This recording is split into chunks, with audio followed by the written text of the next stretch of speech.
네, 먼저 인사드리고 착석하도록 하겠습니다. 안녕하세요, 유승환입니다.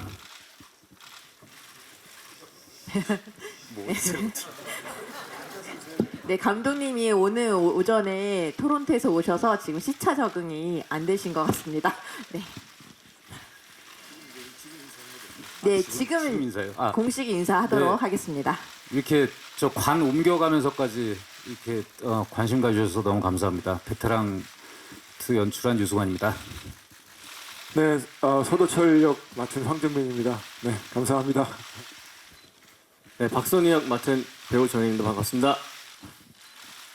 네, 영화 베테랑 2가 칸 영화제, 토론토 영화제에 이어 오늘 국내에서 첫 공개된 자리인데요. 먼저 류승환 감독님부터 기자님들께 영화 본 이야기 하실 수 있도록 인사 부탁드리도록 하겠습니다. 어떻게 보셨는지 한번 물어봐 주시면 될 것 같습니다. 영화를 어떻게 보셨나요? 이렇게 하는 거예요? 네. 어떻게 네, 된 거죠? 감독님, 감독님 질문은 그럼 공식적으로 기자님들께 받는 걸로 하고요. 저희 질문이 바로 기자님들께서 많이 준비되신 관계로 바로 마이크를 기자님들께 넘기도록 하겠습니다. 네, 우측 뒤쪽에 계신 기자님께 먼저 마이크 드리도록 하겠습니다. 네, 안녕하세요. 저 헤럴드팝 이미지 기자인데요. 먼저 감독님께 질문 드릴게요. 이제 토론토 영화제 다녀오셨는데 좋은 이야기들이 많이 나왔다고 알고 있는데 좀 반응 어떠셨는지 소감 좀 듣고 싶고요. 그리고 두 배우님께 각자 질문 드리고 싶은데 황정민 배우님은 이제 서도철로 9년 만에 돌아오셨잖아요. 1편 속 서도철 느낌을 이제 그대로 살리기 위해서 좀 신경을 많이 쓰신 것 같은데 그 과정에서 좀 어려웠던 점은 없으셨는지 궁금하고 정혜인 배우님은 눈빛, 동공 연기가 좀 인상적이었는데 그 부분에 있어서 신경 쓰신 점 궁금합니다. 네, 토론토 영화제에서 어제 도착했는데요. 마치 부산 영화제보다도 짧은 일정으로 갔다 왔는데 다행히도 반응이 되게 좋았어요. 그 토론토가 작년까지 그 헐리우드 파업 때문에 좀 분위기가 작년에 제가 밀수 상영할 때는 좀 분위기가 좀 처져 있었는데 올해는 사람도 막 너무 많이 오고 그리고 극장 안의 분위기도 되게 활기가 차서 제 생각보다 훨씬 더 유머 코드가 활발한 영화로 인지를 해주셨고 실제 관객과의 대화 때 질문이 그런 질문들이 많이 나오셨었고 그리고 제가 좀 되게 개인적으로는 감동적이었던 리뷰가 하나 있었는데 리셀 웨폰을 처음 볼 때 같은 느낌이었다는 관객 반응이 있었어요. 그래서 제가 가장 좋아하는 경찰 영화 시리즈를 언급해 주실 정도로 그렇게 좋게 봐주셔서 대단히 영광스러웠고 근데 이제 정작 중요한 건 오늘 반응과 오늘부터 있을 이제 일반 관객분들과 만나는 게 더 중요하겠죠. 그렇습니다. 아직 제가 시차가 적응이 안 됐나 봅니다. 죄송합니다. 네, 황정민 배우님. 네, 저는 1편 끝나고 나서 2편이 이렇게 오랜 시간 동안 이제 제작이 안 될 거라는 거는 상상을 못 했었죠. 1편 끝나고 나서. 왜냐하면 1편이 워낙 잘 돼서 2편도 곧 들어가리라고 생각을 하고 마음을 먹고 있었는데 여차여차 하다 보니 이렇게 시간이 좀 됐네요. 근데 저는 늘 그 서도철을 제 마음 한켠에 계속 마음속에 두고 있었어요. 왜냐하면 2편을 꼭 해야 된다라는 믿음이 분명히 있었고 감독님하고 같이 얘기도 분명히 나눴기 때문에 그래서 관객분들이 오랜 시간이 걸린 작품이다라고 생각하기 전에 베테랑 1이 그렇게 시간이 오래 걸렸어가 아니라 얼마 전에 본 것 같은데 또 2편이 나왔네 그런 느낌으로 하려고 노력을 좀 했던 것 같습니다. 네. 예, 그 동공 연기라고 말씀을 해주셨는데 전 아무래도 초반에는 좀 제 시선의 방향과 이런 것들이 되게 중요했던 것 같아요. 그 중간 투입된 사람으로서 관찰을 계속 해야 되니까 그리고 특징들을 다 캐치하려고 노력을 많이 했고요. 그리고 후반부부터는 아무래도 마스크를 쓰고 연기를 해야 되다 보니까 표정 연기나 이런 것들이 좀 제약이 있었는데 그래서 이 작은 이 공간 더군다나 모자까지 써서 이 작은 공간으로 어떻게 표현할 수 있을까라는 고민들을 좀 많이 감독님과 했던 것 같습니다. 네, 다음 기자님께 마이크 드리도록 하겠습니다. 우측 중앙 뒤쪽에 계십니다. 네, 안녕하세요. 저 무비스트 박은영 기자고요. 영화 재밌게 잘 봤습니다. 저는 감독님이랑 두 분 배우님께 질문 있는데 감독님께서는 이 영화가 이제 범죄를 다룰 때 분명히 그 시기적으로 뭔가 이슈가 되는 거를 다룰 것 같은 생각이 들거든요. 그럴 때 지금 이번에는 뭔가 사적 단죄에 나선 빌런인데요. 이 빌런이 를 추동하는 그 동의이 잘 느껴지지 않았거든요. 이게 이 사람이 정의감에서 하는지 아니면 뭐 단순하게 개인적인 성격 장애인지 그런 거에 대해서 감독께서 어떻게 생각하셨는지 궁금하고 예, 이걸 연기한 이 박선호를 연기한 정혜인 배우는 이 캐릭터를 어떻게 접근하셨는지 좀 궁금하고요. 또 황정민 배우께서는 베테랑 원다면 투가 벌써 나왔네 이런 느낌이 들도록 하고 싶다고 하셨는데 이 질문이 그래서 좀 안 맞는 것 같긴 한데 개인적으로 서도철의 지난 서사가 어땠을지를 좀 생각해 보셨을 것 같아요. 그래서 어떻게 지났을까 서도철이라는 거는 왜냐하면 굉장히 뭔가 찌든 형사잖아요. 그 형사가 지금 어떤 모습을 됐을까를 좀 어떻게 생각하셨는지 그 말씀 부탁드리겠습니다. 네, 먼저 감독님부터 답변 부탁드리겠습니다. 네, 우선 재밌게 관람하셨다고 해서 너무 감사드리고요. 제가 이 시나리오를 본격적으로 이 소재와 이 환경으로 속편을 만들겠다라고 하기 전에 이 몇 번의 버전의 스토리들이 있었어요. 그래서 그거를 가지고 황 선배님하고도 뭐 상의를 하기도 하고 하다가 지금의 버전으로 진행을 하게 된 것이 제가 모가디슈 촬영이 끝나고 2019년도에 이제 모로코에서 돌아와서 그때 밀수를 회사에서 개발하고 있었는데 회사에서 밀수를 개발하는 동안 저는 이제 베테랑 2를 이제 준비를 해야 되겠다 해서 그때부터 작업을 시작을 했어요. 근데 공교롭게도 지금 아마도 영화 보시면 지금 최근에 뭐 발생하고 있는 어떤 사건들이 연상되기도 하곤 하는데 그것은 정말 말 그대로 우연히 겹친 것입니다. 근데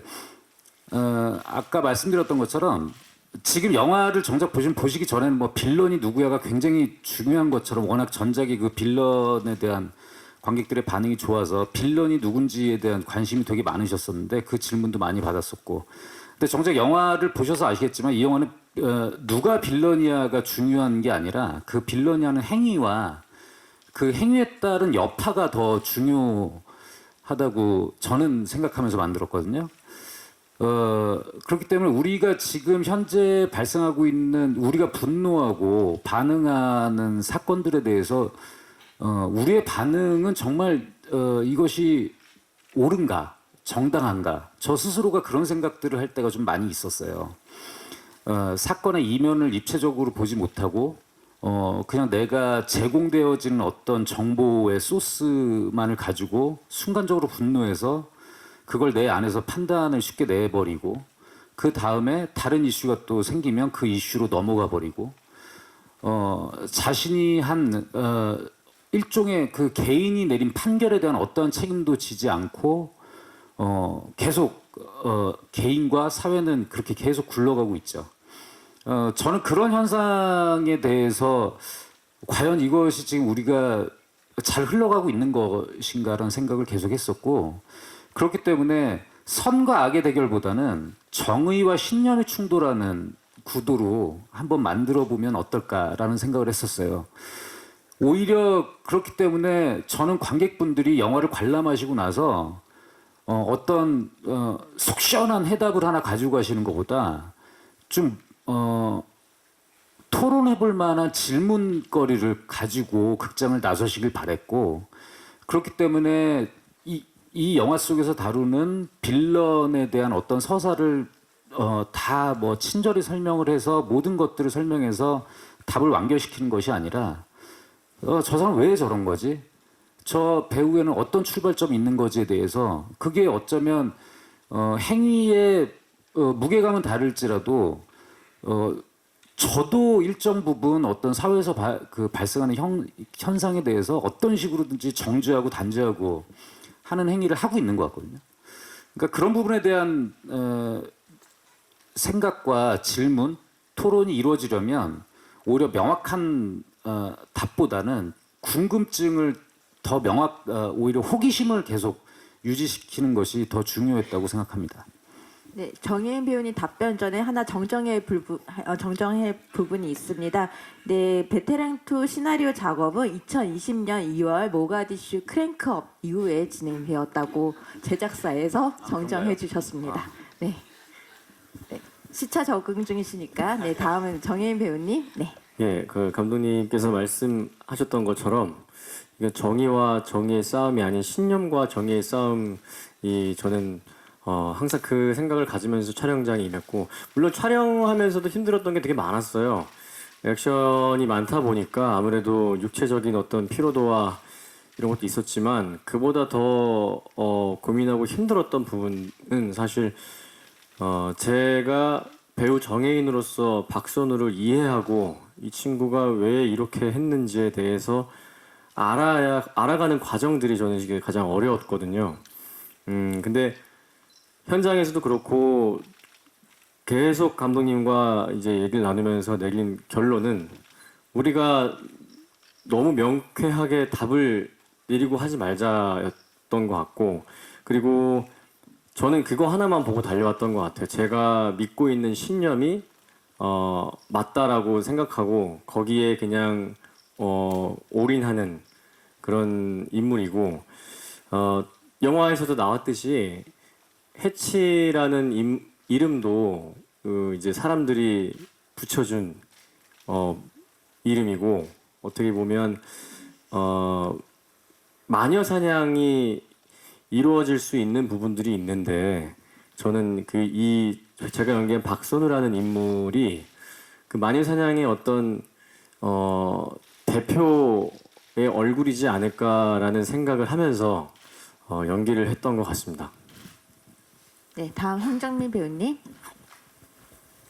네, 그 소도철 저는 그 소도철이 찌든 얼굴인다고 그랬는데 그 말이 자꾸 걸려서요. 찌든 사람이 아니고 제가 그냥 연기를 했기 때문에 찌든 것처럼 보인 게 아닌가라는 생각이 듭니다. 원래 다른 배우가 했다면 좀 덜 찌들었겠죠. 죄송해요.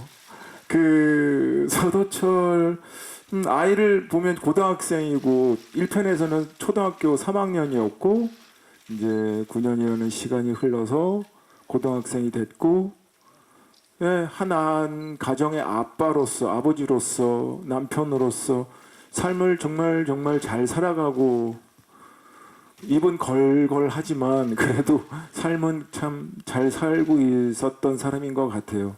저도 그런 부분에 대해서 좀 더 관객분들한테 서도철이 이라는 인물이 내 주위에 한 명쯤이라도 있는 정의감을 가질 수 있고 그런 사람이 있다면 참 든든하겠다라는 그 마음으로 연기를 했던 것 같아요. 네. 네, 다음 기자님 좌측 중앙에 왼쪽에 계십니다. 좌측 중앙에 계십니다. 네, 저 JTBC 엔터뉴스 박정선 기자라고 하고요. 감독님께 질문 드릴게요. 아까 뭐 빌런이 중요하지 않다고는 말씀하셨지만 사실 일반 관객들한테는 조태호를 뒤를 이을 만한 또 캐릭터가 나올지 누가 맡을지가 사실 최고의 큰 관심사이잖아요. 근데 정혜인 배우를 좀 소년 같은 마스크인데 이 역할을 캐스팅하게 되신 이유가 궁금하고요. 또 결과물 나왔을 때 좀 어떤 점을 연출자로서 좀 칭찬하실 수 있을지 궁금하고요. 그다음에 정혜인 배우는 조태호의 뒤를 잇는 인물이 됐는데 좀 부담은 없었는지 궁금합니다. 그러니까 아까 말씀드렸던 것처럼 만약에 1편과 같이 선과 악의 구도, 명확한 구도 위에서 진행되는 이야기라면 그 전작의 그 조태호와 같은 인물과 어떤 비교가 가능할 것 같은데, 이것은 애초에 좀 출발이 다르기 때문에 비교보다는 좀 어떤 다른 지점이 있는가를 더 보는 것이 저 같은 경우는 더 중요했어요, 저한테. 그리고 일단 그렇기 때문에 뭐 그 전작과는 완전히 다른 결의 인물이어서 신뢰감이 있는 배우가 필요했어요. 그러니까 아까 정혜인 배우께서 스스로 말씀하신 것처럼 이 인물은 자기가 하는 신념이 굉장히 확고하고 자기가 하는 일이 옳다라고 믿고 있는 사람이기 때문에 그 스스로가 자기 자신에게 신뢰를 던져줄 수 있는 인물이랄까? 그런 의미에서 시동이란 영화를 제가 프로듀서로 참여했을 때 작업하는 내내 정혜인 배우가 갖고 있는 어떤 신뢰감이 있었어요. 굉장히 젊은데도 불구하고 묵직한 느낌이 있고 차분하고 좀 편견이 없고 뭔가 이렇게 있는 그대로 자기가 흡수하려는 태도 같은 것들이 되게 좋았고 그리고 영화를 만드는 내내 이 배우와 하길 참 잘했다라고 생각한 것이 일단 현장 융화력이 너무 좋고 태도나 그리고 좀 놀랬던 것은 이게 대사 정보량들이 좀 많은 것들이 있는데 그래서 제가 대사 스피드를 좀 이렇게 빨리 해달라고 부탁하곤 했을 때 그 딕션이 굉장히 정확하게 이렇게 전달력 있게 팍팍 마이크를 통해서 꽂히는 걸 들으면서 참 굉장히 그 엄청나게 훈련이 많이 되어 있는 배우다라는 생각을 하면서 영화를 계속 만들었죠. 그리고 완성하고 나서 편집할 때는 아까 그 다른 기자님께서 말씀하셨던 것처럼 그 동공 연기, 그거 진짜 좋은 표현인 것 같은데 그 좀 어떤 때는 그냥 같은 눈인데 되게 텅 비어 있는 것 같기도 하고 어떤 때는 되게 선량해 보이기도 하고 뭐 굉장히 여러 가지 눈이 있어서 굉장히 이 배우가 함께 해준 것이 참 큰 복이구나라는 생각을 하면서 만들었습니다. 네, 정혜인 배우님 답변 부탁드리겠습니다.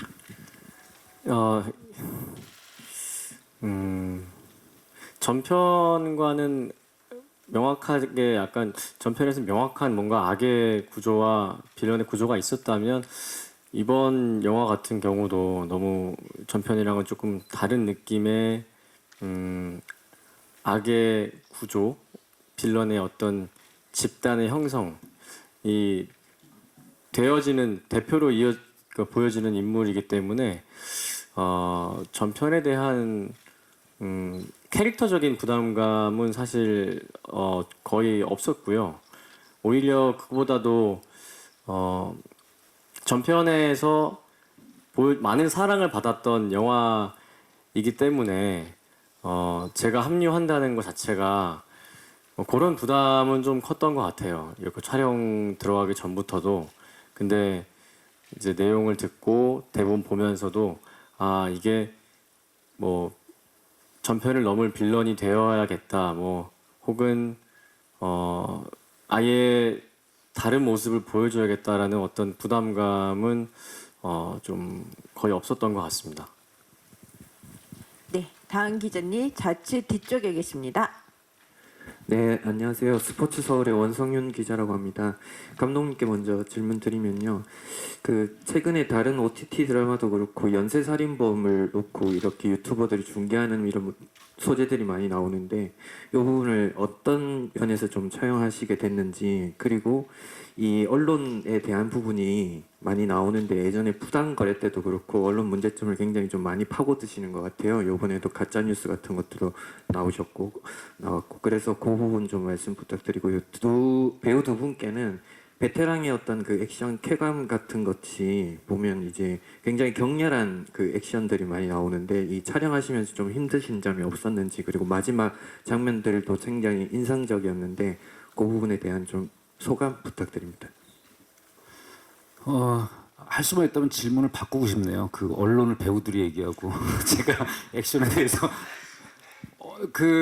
지금 온라인 스트리밍을 통해서 유튜브로 대표되는 온라인을 통해서 정보를 입수하고 어떤 알게 모르게 자신의 삶에 영향을 받는 것은 꽤 오래 전부터, 그러니까 수년 전부터 전 이루어져 왔다고 생각해요. 그리고 뭐 다들 아시겠지만 우리가 모두가 지금 이제 필수품이 돼버린 이 휴대폰이 우리의 음성과 우리의 검색을 다 인식해가지고 알고리즘을 통해서 우리가 원하는 것들을 이 편집해가지고 막 제공을 하잖아요.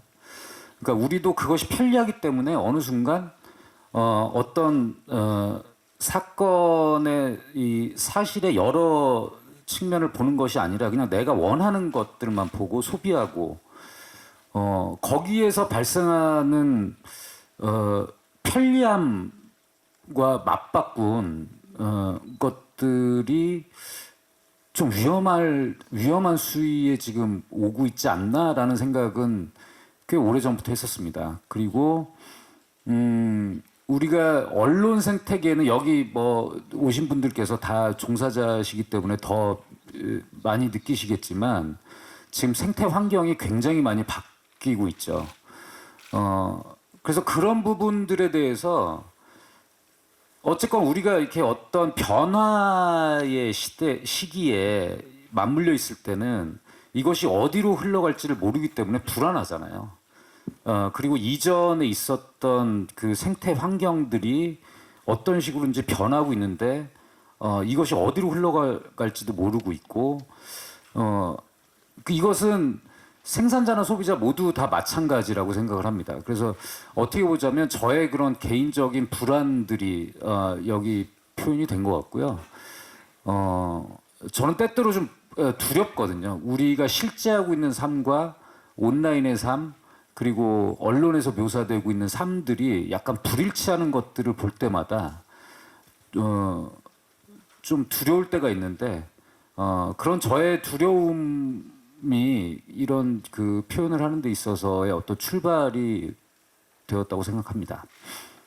네, 배우님들 답변하시기 전에 그 마지막 액션 시퀀스는 스포일러라 그것만 제외하시고 격렬했던 액션에 대해서 얘기해 주시면 되겠습니다. 먼저 황정민 배우님부터 답변 부탁드리겠습니다. 네, 워낙 그 액션에 관해서는 감독님과 무술 감독님께서 워낙 베테랑들이시라 크게 저희는 어려움이 없었고요. 오히려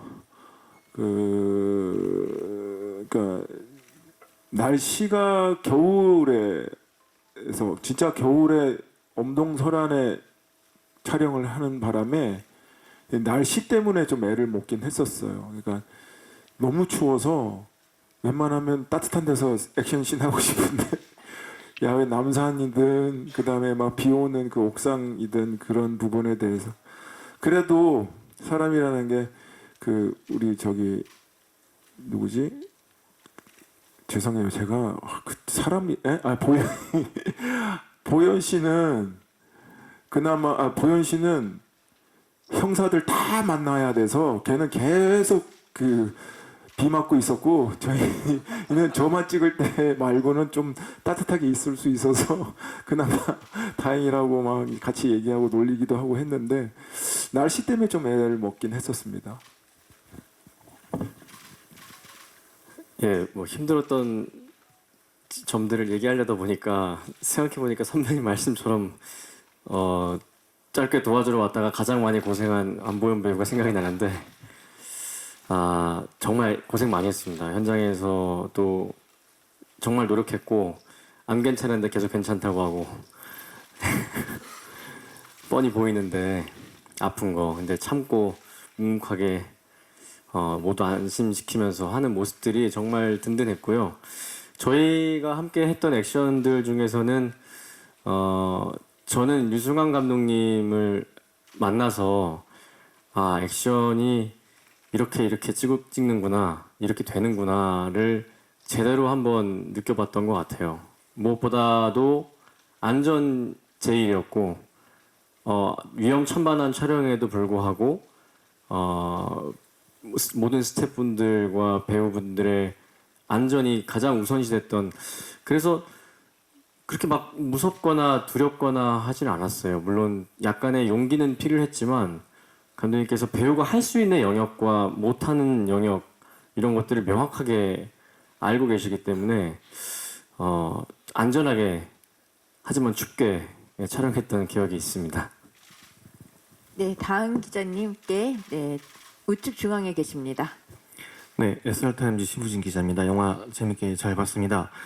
감독님과 배우님께 질문을 좀 드릴게요. 먼저 감독님께는 이번 작품은 영어 타이틀이 베테랑 2가 아니라 ID 익스큐셔너인데 이게 제가 볼 때는 카토타이 감독님 60년대 영화 중에 몬살의 영가라는 작품이 있어요. 그러니까 이 작품 보면 여기서도 이제 연쇄살인과 사적 제재를 다루고 있고 영화 도입부를 보면 약간 연상되는 지점도 있어요. 그래서 혹시 이게 오마주적인 부분이 인 건지 좀 궁금하고요. 그다음에 1편은 뭐 성룡 영화에서 영감을 좀 얻으신 작품으로 알고 있는데 이번 2편에서는 또 어떤 작품들이 영감을 좀 드렸는지 좀 궁금하고요. 그다음에 배우님들께는 이 영화에서 좀 보면은 마이클 샌델의 정의란 무엇인가라는 책이 좀 나오는 것 같더라고요. 그래서 그런 부분에서 각 캐릭터 입장에서 혹은 뭐 개인적인 입장에서 좋습니다. 정의란 무엇이라고 생각하시고 연기하셨는지 답변 좀 부탁드리겠습니다. 예.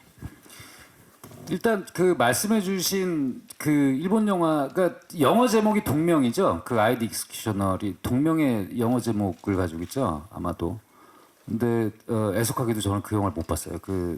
이 영어 제목이 공개됐을 때 온라인에서도 그런 글들을 몇 개 봤었는데 제가 내용을 봤을 때는 이 영화가 제가 보면 되게 좋아할 만한 것들이 많이 있는 영화인데 그래서 그 영화는 제가 만날 기회가 없었습니다. 그리고 이 영화의 영어 제목의 출발은 원래는 제가 이 부제의 한글 제목은 내가 집행한다였어요. 근데 이게 이제 해외 팀에서 내가 집행한다라는 영문 번역보다 ID 익스큐셔널이 훨씬 더 직설적이고 강력한 느낌을 준다고 해서 그렇게 정해졌고 저의 의도는 내가 집행한다라는 제목을 부제로 붙이는 것이 저의 의도였습니다. 그것은 왜 그 제목이 필요했는가는 영화를 보셨으니 아마 아실 것 같고 그리고 2편은 1편 같은 경우는 제가 좋아했던 80년대 미국의 형사 영화들이나 홍콩의 성룡 영화들이나 수많은 레퍼런스들이 있었지만 2편은 그렇게 갈 수는 없었어요. 왜냐하면 1편 자체가 하나의 레퍼런스가 그러니까 제가 만들어 놓은 것 자체가 레퍼런스가 되어버리기 때문에 여기에 인물들이 이제 하나의 세계관을 다 형성을 해버렸고 그래서 이 안에서 승부를 걸어야 됐고 다만 이제 구체적인 장면에서 영감을 받은 것들이 있었죠. 여러분들 뭐 보셔서 아시겠지만 명백하게 오프닝에 주부도벅단을 잡는 것은 1편에서 주부도벅단 사건이고 해결을 못한 사건이거든요. 1편에서 왜 조태호를 잡으러 갈 때 영장 발부가 안 되니까 주부도박단을 잡는 걸로 이렇게 영장을 내주는 척하면서 그걸 가지고 마지막에 조태호의 파티장을 잡는 걸로 1편이 나오는데 근데 그 영화에서는 주부도박단을 체포를 못하죠 결국에. 그래서 2편 시작을 하면 무조건 1편에서 해결 못했던 주부도박단 장면으로 시작을 했으면 좋겠다. 그리고 자세히 보시면 아시겠지만 봉영사가 앉는 테이블이 밀수에 등장했던 해녀 배우들이 다 그 테이블에 앉아 있어요. 그래서 제 딴에는 밀수에서 돈 벌어서 이제 이렇게 도박하러 다니는 저만의 농담이 하나 있었고 액션이 시작됐을 때는 제가 너무나 좋아하는 무성영화 시절의 버스터 키튼과 헤럴드 로이드의 그런 스턴트 액션들 공간을 이용한 스턴트 액션들로 영화를 멋지게 시작하고 싶었어요. 그래서 오프닝에 그리고 이 과거에 흘러간 신나는 경쾌한 팝을 쓴 것도 1편과의 어떤 이 톤을 유지시키려는 전략이었고 그리고 나서 이 프롤로가 끝나고 나면서부터는 이제 베테랑 2편에 베테랑 1과도 분절되는 베테랑 2만의 세계를 찾아야 됐습니다. 그래서 각 매 장면마다 배우들의 연기나 촬영과 조명 이런 양식들을 되게 여러 요소들에서 오히려 좀 베테랑 1편과는 거리가 먼 것들에서 좀 가지고 오려고 노력을 많이 했죠. 근데 보다 더 중요한 것은 이미 제가 만들어 놓은 인물들과 세계 안에서 진행을 하는 거였기 때문에 어떻게 하면 베테랑만의 독창적인 세계를 완전히 구축할 것인가가 큰 숙제여서 가급적이면 영향을 받더라도 좀 벗어나려고 노력을 했고 오히려 순간적으로 즉흥적으로 떠오르는 영감들에 충실하려고 노력했죠. 예를 들어서 그 민강훈을 잡으러 마약 소구를 들어갈 때 그 조덕배 씨의 나의 옛날 이야기가 음악이 흐르는데 그것은 원래 사전에 그러니까 제가 작업하는 방식은 저는 그 사용할 음악이 있으면 이미 시나리오에 적어 놓거든요. 근데 그 음악은 촬영하는 동안 그 새벽에 이제 매일 밤새 그 인천의 그 시장 자리에서 촬영을 했는데 거기 공용 화장실을 오가다가 그 공용 화장실 그 관리하시는 그 관리사무소 분이 라디오를 항상 틀어놓고 계세요. 근데 새벽 시간에 라디오에서 흐르는 그 음악을 듣고 그 화장실의 분위기하고 막 이 모든 요소들이 뭔가가 저를 건드려서 현장에서 그 음악을 한번 장면에 입혀봤더니 너무 잘 맞는 거예요. 뭐 그런 식으로 오히려 제가 제 안에 있는 데이터에 의존하는 것도 있었지만 외부에서 즉흥적으로 생겨나는 것들 뭐 이런 것들을 끌어다가 만들려고 노력했죠. 네, 감독님 다음 답변은 조금 짧게 부탁드리겠습니다. 지금 기자님도 밀려 있어서 제가 황정민 배우님 답변 부탁드리겠습니다. 네, 그 참 어려운 질문은 정의란 무엇인가. 네, 그 아니 서도철 형사 그러죠. 거기는 뭐 나쁜 살인이 있고 좋은 살인이 있냐.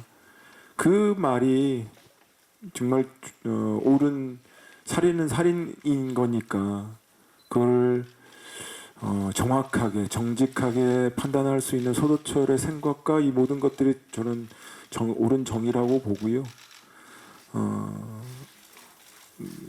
그렇습니다. 아무튼 네. 예, 진짜 어려운 질문인 것 같은데 사람들마다 개개인마다 생각하는 정의의 개념과 정의의 정의가 다 다르기 때문에 뭐가 맞다 그러다라고 표현하기는 좀 어려운 부분인 것 같고 박선우라는 인물에서 봤을 때 정의는 많이 어려운 것 같아요. 그 정답을 내리기가. 그래서 그냥 배우 정혜인으로서 이제 생각하는 정의에 대한 답변을 드리자면 저는 사람으로서의 양심과 사람이 용기인 것 같습니다.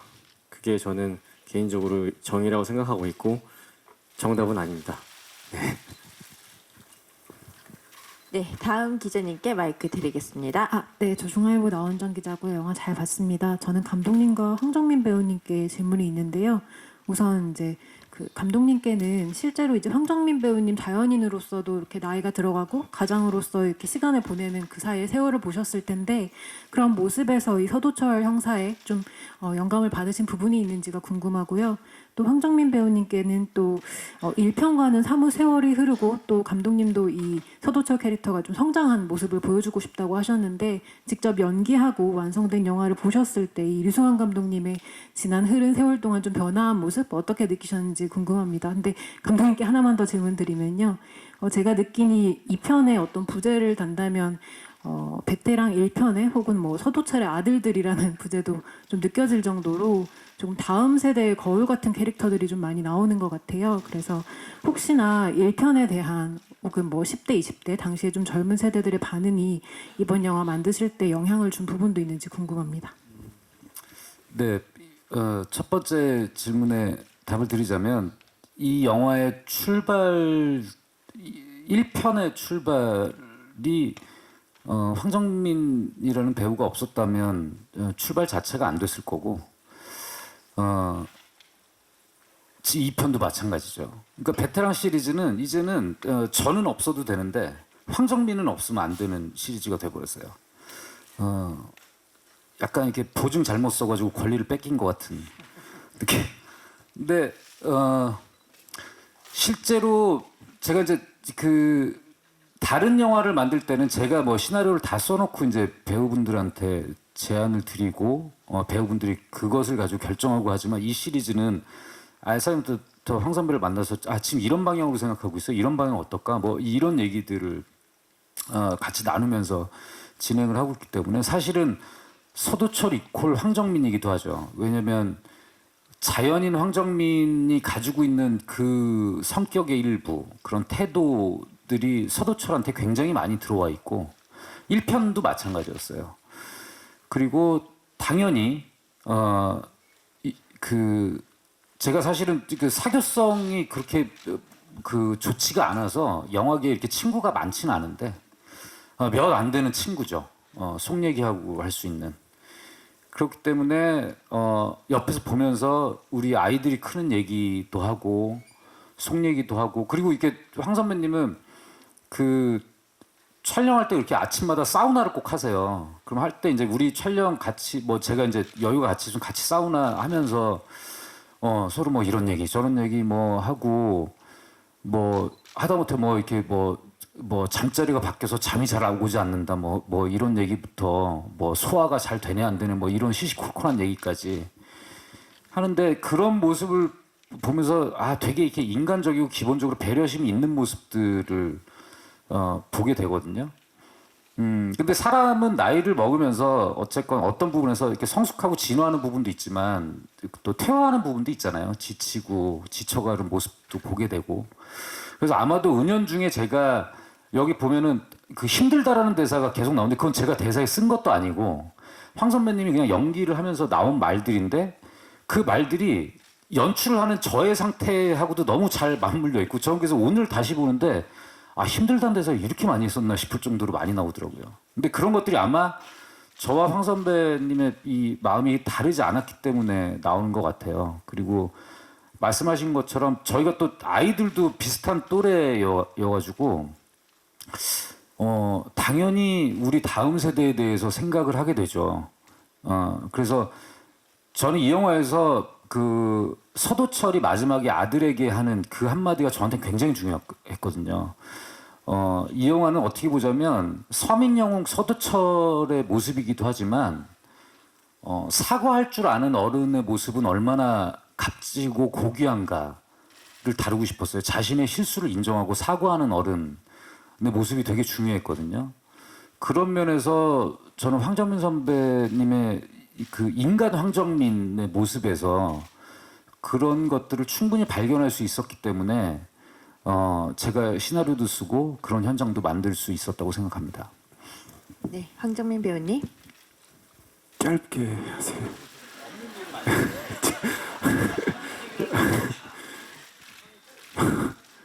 그 1편이랑 2편 할 때 저는 관객분들이 1편이 저랬는데 2편도 거의 뭐 시간이 그렇게 됐는데도 불구하고 뭐 거의 똑같네라는 그 얘기 듣고 싶었어요. 근데 그렇게 서도철은 제 마음속에, 그러니까 저는 늙지만 서도철은 늙지 않거든요. 늙지 않고 그대로 있는 인물이기 때문에. 그리고 아까도 좀 전에도 말씀드렸다시피 내 주변에 꼭 정의로운 사람으로 두고 싶은 인물이기 때문에 아마 어린 친구들, 그다음에 제 아들 뻘 되는 친구들이 보더라도 저런 삼촌이 꼭 내 주변에 있었으면 좋겠다라는 생각이 아마 분명히 들 거예요. 또 하나는 만약에 3편을 하게 된다면 욕은 좀 줄이겠습니다. 네. 네, 감독님이 시차 적응이 끝나갔는데 이제 시간 관계상 마지막 질문을 받아야 될 것 같습니다. 네, 마지막 질문으로 마무리하겠습니다. 네, 우측에 계신 기자님. 네. 네, 안녕하세요. 저 파이낸셜 투데이 김영재 기자라고 합니다. 저 황정민 씨께 질문 하나 드리고요. 감독님께는 질문 2개인데 짧게 답변 부탁드리겠습니다. 먼저 황정민 씨께는 이제 1편과 2편이 분위기가 상당히 다른데요. 좀 1편을 본 사람만 좀 웃고 넘어갈 수 있는 부분도 꽤 있는 것 같아요. 그래서 관객들한테 좀 1편을 예습하고 2편을 보면 좋은지, 아니면 2편을 보고 다시 1편을 보면 좋은지, 어떤 감상법을 추천하시는지 궁금하고요. 감독님께는 좀 아까 저희 초반에 이제 주제에 대해서 좀 명쾌한 답보다는 좀 호기심을 유지하려고 했다 이런 말씀하셨던 것 같아요. 근데 사실 1편이 좀 명확한 성악 구도로 좀 1,300만을 모았다고 생각하거든요. 제 개인적으로는 좀 기획 과정에서 투자 과정에서 좀 많은 뭐 만류나 그런 게 좀 있었을 것 같은데 좀 어떻게 그런 만류를 뿌리치고 강력하게 이 영화를 제작하셨는지 그런 부분 궁금합니다. 그 질문 하나 더 드리자면 뭔가 제가 쿠키 영상을 제대로 본 게 맞는지 모르겠는데 좀 속편을 예고하시는 것 같아요. 좀 이 영화가 좀 올해 제일 큰 규모의 추석 영화고, 그러니까 한국 영화 중에 유일하게 개봉하는 또 이 영화가 또 다른 또 한 번 천만 영화가 될지가 좀 모두의 관심사인데 좀 3편 제작을 이 정도 모으면 3편 제작 가능했다 좀 그렇게 생각해 두신 게 있는지 궁금합니다. 네, 일단 먼저 2편을 먼저 보는 게 개봉하니까 2편을 먼저 당연히 봐야 되겠고요. 근데 다행스러운 건 1편을 많이 관객분들이 많이 봐주셨고 그 다음에 그 명절 때마다 또 많이 했기 때문에 아마 분명히 2편을 기다리는 관객분들이 너무 많을 겁니다. 그리고 보고 나서도 아마 1편하고는 그러니까 저희가 그랬어요. 그러니까 1편은 밀크 초콜릿이면 2편은 다크 초콜릿이다. 같은 초콜릿이니까 헷갈려 하지 마시라고 몇 개 말씀을 드렸는데 아마 보는 느낌이 다르지만 그래도 그 재미를 보는 집중해서 보는 거는 저는 2편이 더 제 마음에는 드는데 관객분들은 어떨지 모르겠네요. 저도 이 의견에 동의하는 것이 2편을 보시고 나서 1편을 보시면 1편을 보시고 2편 보시는 것보다 2편 보시고 1편 보면 요렇게 됐잖아. 다시 한번 확인해야지. 그 2편을 다시 한번 보실 수 있어. 근데 1편 보고 2편 보면 2편을 또 볼 확률은 적을 것 같아요. 아무튼 아직 여전히 시차가 적응이 안 되나 봅니다. 제가 지금까지 그러니까 공식적으로 극장용 영화의 속편을 만드는 건 처음인데 재탕하고 싶진 않았어요. 성공을 재탕하고 싶진 않았어요. 그래서 시간이 오래 걸린 걸 수 있는데 영화를 만드는 사람으로서 그랬을 때 제가 정말 이 인물을 아끼고 이 시리즈, 이 세계관을 아낀다고 한다면 좀 다른 모험을 하는 것이 맞다라는 생각이 들었었고 그것은 이전에 그 1편을 마무리하면서부터도 들었던 생각이에요. 그래서 뭔가 이렇게 저는 아마 여기 계신 기자님들 제가 뭐 인터뷰 때 그런 얘기 많이 해서 알고 계신 분들 많으실 텐데 저는 상업 영화라는 표현을 쓰는 거를 저와 함께 일하는 사람들하고 되게 지향하는 편이에요. 왜냐면 저의 영화를 만드는 목적이 박스오피스의 성적이 저의 최종 목표가 아니기 때문에 저는 대중영화라는 표현을 즐겨 사용합니다. 그러니까 물론 흥행을 하면 좋죠. 흥행에 실패했을 때보다 흥행을 하는 게 좋지만 숫자의 목표를 두고 하게 되면 그것은 저만 괴로운 것 같아요. 그리고 아무도 뭐 장담할 수가 없고 보다 중요한 건 영화를 선택하고 관람하러 오신 그 관객 한 분 한 분의 마음에 그 마음을 훔치고 그 마음 안에 영화가 자리 잡는 게 더 중요하지. 저는 그리고 영화를 관람하러 오시는 관객 한 분 한 분을 그 박스오피스에 뭐 1,000만 명의 1,000만 명 중에 한 명, 뭐 몇백만 명 중에 한 명으로 생각하고 싶지 않아요. 여기 와 계신 기자님들도 한 분 한 분, 여러분들 한 분 한 분한테 어떻게 이 영화가 전달되는지가 더 중요하지. 그렇기 때문에 저한테 무슨 그런 이후에 그 흥행에 대한 숫자에 대한 또 이런 강박을 스스로 가지려고 하지도 않고 목표도 세우지 않고 그렇습니다. 그리고 톤 앤 매너가 이렇게 달라졌는데 어떻게 설득을 했냐. 그러니까 9년 동안을 기다리다 보니까 약간 인제 들어가는구나 그러고 어떻게 다 홀린 것 같아요. 이렇게 가서 들어가긴 들어가는구나 이러고 제작진들이 일단 기본적으로 저의 이런 방향성에 대해서 동의를 해주셨고 가장 큰 건 주인공 서도철인 우리 황정민 선배께서 제가 약간 무리수를 두는 것에 대해서 동의를 해주셨기 때문에 이게 갔지.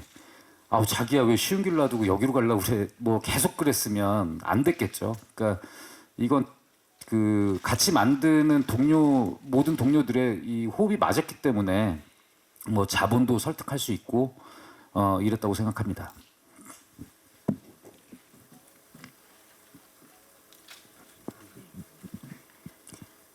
그럼 지금 마무리하도록 하겠습니다. 지금 네, 뭐 부탁이 있어서 지금 요 마무리하도록 하겠습니다. 네, 그러면 지금 마지막으로 기자님들께 인사를 드리고 저희는 포토타임 진행하도록 하겠습니다. 네, 제가 저 너무 막 두서없이 횡설수설해가지고 죄송하고요. 아무튼 영화 이렇게 관심 있게 봐주시고 저희 그 인터뷰 이렇게 봐주시고 해서 너무 감사드리고 이제 또 조만간 이제 그 저희 인터뷰하면서 또 한 분 한 분 뵙고 또 많은 말씀 나눴으면 좋겠습니다. 하여튼 너무 감사합니다. 네, 시간 내주셔서 너무 감사드리고요. 이제 그 이 자리가 너무 귀한 자리라는 거 또 몸소 느낍니다. 네, 아무튼 한국 영화 화이팅입니다.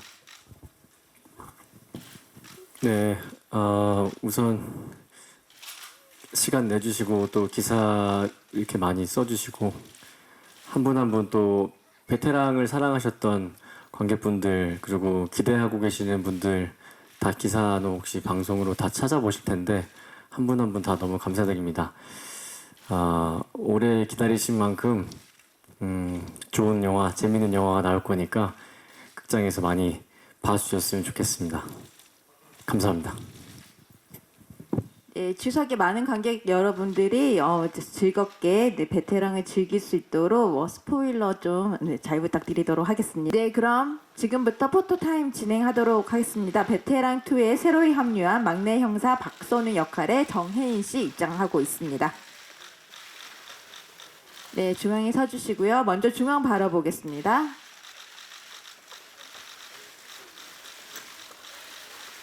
네, 좌측 바라봐 주시고요.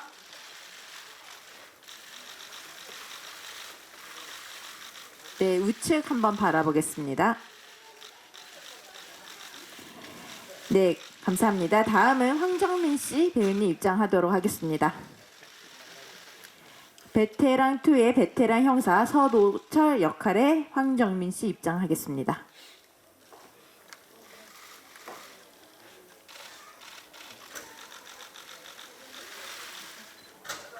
네, 맞습니다.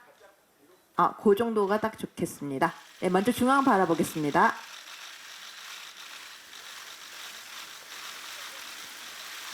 네, 우측 바라봐 주시고요. 네, 좌측 바라보겠습니다. 네, 그대로 서 계시고요. 바로 정혜인 씨 배우님과 페어로 촬영하도록 하겠습니다.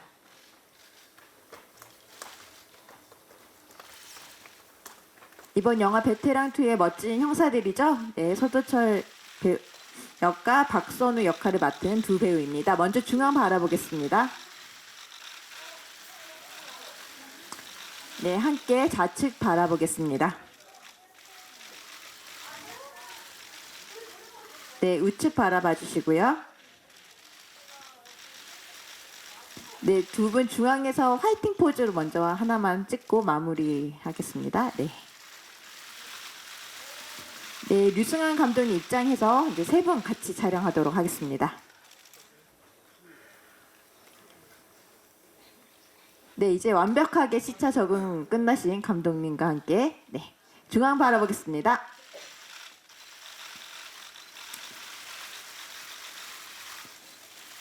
네, 좌측 바라보겠습니다. 네, 우측 바라봐 주시고요.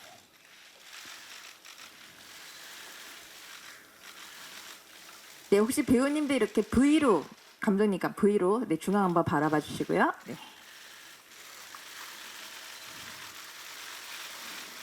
네, 마지막으로 제가 영화 베테랑 2 하면 화이팅 하고 마무리하겠습니다.